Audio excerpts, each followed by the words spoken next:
باب قيام النبي صلى الله عليه وسلم حتى ترم قدماه. The qiyam of the Prophet صلى الله عليه وسلم, meaning how long he would stand for, so much so that ترم قدماه, his feet would be swollen. This is what he liked for himself. He did more and commanded less. What do? We talk more and do little.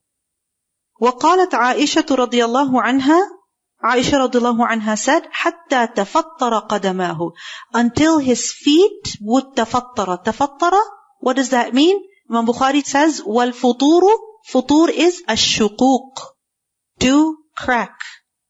And he gives proof from the Quran, انفطرت, meaning انشقت, cracked. So he would pray until his feet would crack. What does it mean by this? How do feet crack?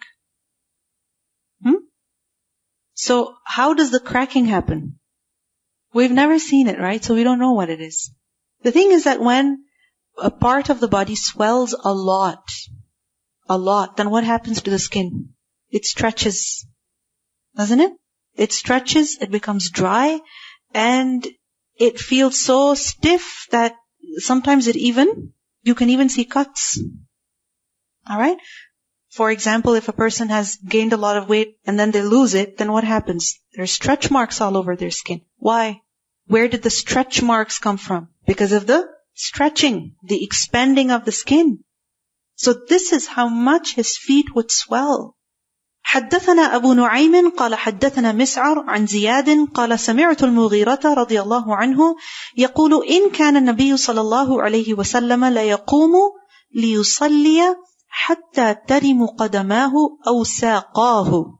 The Prophet صلى الله عليه وسلم used to stand in prayer until his feet or legs would both be swollen. So feet and sometimes ساقاه. ساق is the lower leg. Shin. فَيُقَالُ لَهُ, then he would be asked about it, that why? فَيَقُولُ, he would answer, أَفَلَا أَكُونُ عَبْدًا شَكُورًا, should I not be a grateful slave?